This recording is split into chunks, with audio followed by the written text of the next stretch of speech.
In this video, we're doing some commentary for my World Barista Championship presentation.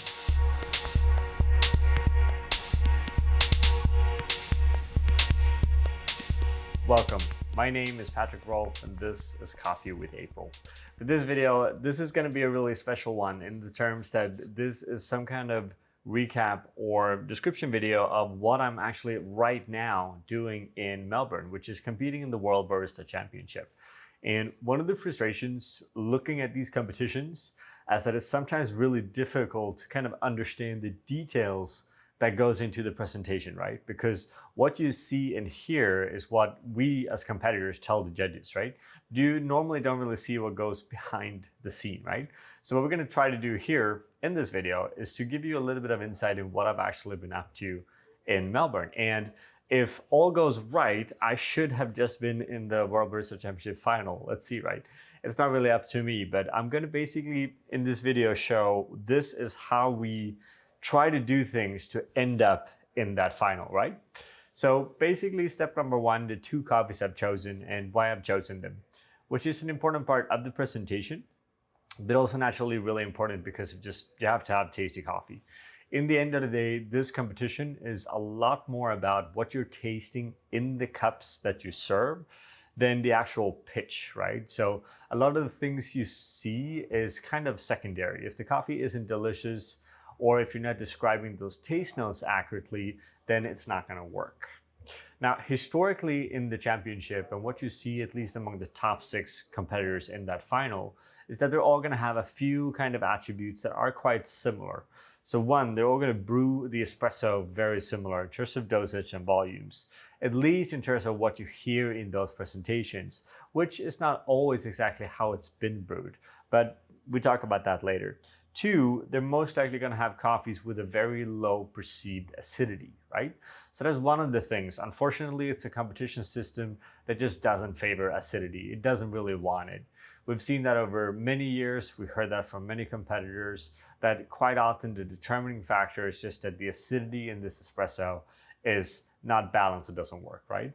Most competitors by now knows that, for example, bitterness is favored over acidity from a lot of judges, right? So that's something that all of the competitors takes into consideration, which one means bring a green coffee that has a low acidity level and high intense perceived flavor notes, right? I'm not necessarily doing that, but that's what most people would be doing. 2, roast it in a way that would take out that acidity. It doesn't necessarily mean roast dark. Some people roast dark, some people roast very, very dark, but other people actually do roast quite light when do these competitions, right? Because in the end of the day, it's just about finding that kind of perfect version of that espresso, and it can come out in a lot of different ways, right? Now, one of the most important things with the competition is actually what I'm practicing right here today, and that's the setup time. So when you compete, you have 15 minutes of prep time on stage before your 15 minutes of competition time. And in that prep time, you have to set up the table, make sure that everything looks good, make sure that everything in your workstation is where it should be, which is really important. And then you're gonna have, let's say, 8 to 9 minutes to actually make sure you're kind of dialing in that espresso. One of the challenges here is that Melbourne is far away. I'm not bringing my own grinders. So I'm gonna work with basically a sponsor provided grinders, or 2 of them, which means that I'm not gonna be very familiar with that grinder when I'm up on stage. I'm only gonna keep it for 1 hour on competition day for practice. And then during that first round of competitions, we're actually gonna be sharing grinder with other competitors. So that's kind of an interesting one, which I'm excited to see how that will play out in Melbourne, right? But basically that's, for a lot of people, that's kind of when the competition is determined. So are you able to make that really tasty espresso, or are you not? A lot of that stands and falls, and there's a few challenges there. One, all the machines have water tanks. So the water in the practice area versus the water in your competition area is going to be a little bit different. 2, the machines are cleaned in between each sessions, which means you have a bunch of chemicals sometimes stuck in the group heads. So have you flushed that properly? Has the person cleaning used a lot of cleaning powder or just very little, right? All of these factors kind of factors in, and it's quite important as a competitor to have a general understanding for how that works. Now, when it comes down to the competition time, it's all about being clear, I think that's the most important thing. You have to describe what you're doing really well. It's not necessarily about making really complex things, because in the end of the day, if you look at a judge's score sheet, what they actually write down is very, very little of the total information on what you're sharing. So it's more about sharing the relevant information. Relevant here being the most important, obviously, which coffee, a few coffee details, let's say how you're roasting it, definitely how you're brewing it, and then also what are the taste descriptors. So the way you look at it as a competitor is you don't want to give the judges any reason to take away points. So everyone is starting with the same amount of scores, which is the full amount of scores, right? Then basically depending on what you deliver, those scores are going to be subtracted throughout the rounds. And that's both from a sensory judge and a technical judge. Now they've changed the system a little bit. We've been having it for the last 2 years, but we don't have a technical judge in the semifinals and the finals. It's only for the first round. And technical judge is basically judging everything that is here, so the workstation more or less. They have nothing to do with what's happening here, which is basically sensory area, right? So those are two different things. So what they're going to do is everything tidy? Does everything make sense? Do I have enough cloths? What am I using the cloths for? Just simple details, right? It's really not so much different from what is your workflow in your bar, right? You should be work really clean in your bar, and you should work really clean here as well, right? So all of those details kind of factors in. Now, when we, for example, come to espresso, there's some kind of general ideas here about brewing. Most people would do, let's say, between 19 up to 21 grams in the basket. The basket size is 20 grams. You're going to push out between, let's say, 38 up to 45. That's kind of the general average espresso. Then the brew time is going to change a little bit, but most of them are going to end up between 20 and 25. Then when it comes to the milk beverage, what a lot of people would do is they're going to updose a little bit in the filter. They're maybe going to stretch out that volume a little bit, depending on what the cup size is and how much milk you want to pour into it, right? So what a lot of competitors would do would be to freeze distill the milk. And that's basically putting it into a freezer and then taking it out and leaving the water that will crystallize in and keeping all the fat and all those sugars out, right? Today, most competitors have kind of elevated that. What a lot of people do is that they mix different amounts of milk. They do a little bit of freeze distilled, they do a little bit of a normal milk.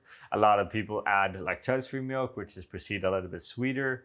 So there's a few kind of different tips and tricks, and basically it comes down to different milk ratios on the day almost. Now, personally, I'm not going to freeze distill. I have another little trick up my sleeve, which I'm going to be sharing on that stage. Basically trying to create something a little bit more flavorful, because the issue when you do freeze distilled is that you're missing sometimes a lot of these kind of beautiful flavor notes. It's too intense. It's a little bit salty. It's a little bit umami. And I kind of want these really clean, crisp flavor notes in my milk beverage. So I have a slightly different approach. Now, final serving is signature beverage, and that's a little bit of a challenge here, right? Signature beverage, I think, is the biggest mystery in this whole competition. And why that is a mystery is because it comes down to, one, how they perceive taste or flavor, two, as how they perceive creativity and synergy in the beverage, right? And this is a little bit of a challenge, because what we're looking at is that creativity is new ingredients, it's new methods to implement those ingredients into your beverages. Whereas synergy is basically, does this ingredient make sense only for your coffee? So you're looking at the flavors that are in your espresso, and then you're looking to find other flavors in versions of ingredients that you want to mix with those espressos, and that's going to generate something else. So basically A, which is your ingredients, plus B, which is your espresso, equals C. And that's really challenging. I think that's very difficult. And it's something that you really kind of have to, I think in my perspective, work hard on trying to figure out and justify why you're using those ingredients, because you can't justify it just by saying it tastes really good. That's just not enough.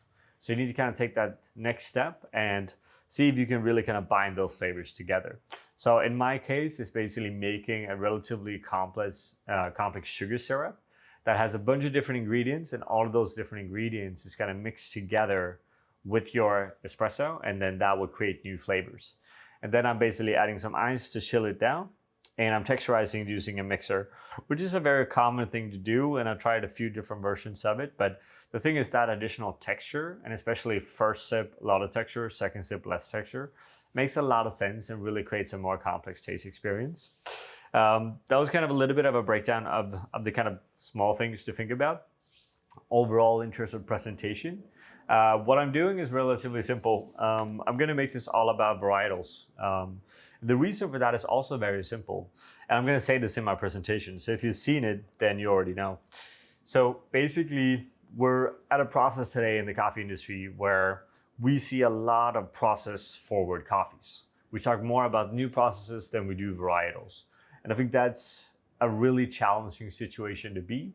And I think we're running the risk of losing track of what the real hero and kind of heart and soul of the specialty coffee industry really is, and it's all of those varietals. Those varietals is the backbone of what we do, and it's something that we should make sure that we take with us into the future of the industry, right? So basically, processing is not irrelevant, but if processing isn't creating new experiences together with that varietal, then it's not interesting, right? Personally, I fell in love with coffee because I love going to different farms, different terroirs, different climates, different countries, and experiencing all of those different tastes, right? It's amazing that you can go to Costa Rica and try a geisha at 1500 meters and they have certain attributes versus a geisha at 1600 meters in Panama. And those two coffees can taste absolutely different, right? We don't want to make that generic through processing. So basically the whole presentation is anchored in the idea of showcasing the value that comes out of different varietals. And it's something that we need to kind of really hold on to and not make sure to forget while we're progressing. So basically the whole competition is obviously based around a competition, right? And it's based on a score sheet that you obviously have to tick off a few boxes. And basically what it comes down to is that it's flavor, tactile, and just descriptors of all of it. Those are going to be the most important variables throughout that score sheet for all the beverages, right? So everything else that goes around it, the kind of flair, the pretty stuff, is only relevant if it builds value to your presentation. So for example, here I have two very kind of beautiful custom-made plates where I'm displaying green coffees on, right? And I'm not just doing that because it's really pretty, I'm doing that because it actually is or contains the two varietals that I'm serving in my presentation. And I'm using the plates to reference that in the presentation to increase the experience of those judges, right? So it's basically anything you add that isn't like ingredient based or espresso based in this case, or coffee based, has to be explained in a way that it makes sense, right? But really, if you break it down, the score sheet is very simple. It's all about those flavors, and it's all about your ability to describe those flavors. And what competitors do around that is just basically making sure that they control those flavors. So we see people sifting fines on stage. We see people double grinding. We see people triple freezing or whatever strange thing they do. And all of these strange things are just to be able to manage and control those flavors. It's not so much about creating new stuff. It's a lot more of controlling acidity and making sure that it's replicable 100% again and again and again and again. Because when we work with espresso, then basically the baseline of that espresso, sweetness, balance, flavors, that's already decided by the coffee itself. So the green coffee, the processing, right? And then our job is to kind of just confine that, right? So there is a lot of things you can do, but in the end of the day, that's really what it comes down to. It's all about finding that balance. It's all about lowering that acidity. Now, I should say in my own case is that I'm not necessarily thinking like that. I had a conversation with another competitor a week ago, and basically that person is going for something sweet. I'm going for something quite acidic, with the argument that the acidity in my espresso is fantastic. And if you have a fantastic acidity, you want to showcase it, right? Balanced, but still with a bit of acidity, right? And kind of the first comment from that person then was that, okay, but Patrik, you won't be in the final if you're serving something acidic. And then I said, well, that's fine in the sense that this competition is going in a very specific direction, which is very processing heavy, very low acidity, very kind of heavy chalky bodies. And it's a combination of one, the score sheet, two, the people that are judging these, which, you know, on a side note, we love the judges because they're investing a lot of their free time, a lot of energy, just a lot of everything into these competitions, and we need them and we respect them. But the reality is that we're moving in a relationship, or we're moving in a direction in this competition where acidity is kind of frowned upon, where lower bodies in espresso is frowned upon, right? So that means that all of the espressos that are served in these competitions are very singular. They end up in a very specific category. And My question here and my kind of reason for challenge that idea is that that's not the coffee industry. Like the whole thing with coffee industry is being diverse. It's being able to travel around the world and having different taste experiences just with the terroirs and varietals of different farms. I want that same experience with espresso in different parts of the world, right? And there's no reason why an acidic lower body espresso with like a balanced good acidity, there's also bad acidities, of course, right? But there's no reason why a good acidity espresso wouldn't be able to score as high as something really sweet and processing heavy, right? So that's kind of a conversation that we have to take after this competition. And I mean, let's wait and see what the judges think this year, right? Who knows? Maybe it's actually going to work. But in the end of the day, these competition has to be more about showcasing what do you want to do, what do you think is important for this industry, versus what are the things you need to do to win. Because if I just look at last year competition, then there is a few very specific things I know I need to do to win. I need to hire this specific coach as a person, which has coached the last 2 winners. I need to buy Andrew because that's been top 3 last year and will most likely be very high this year, right? I have to roast in a certain way.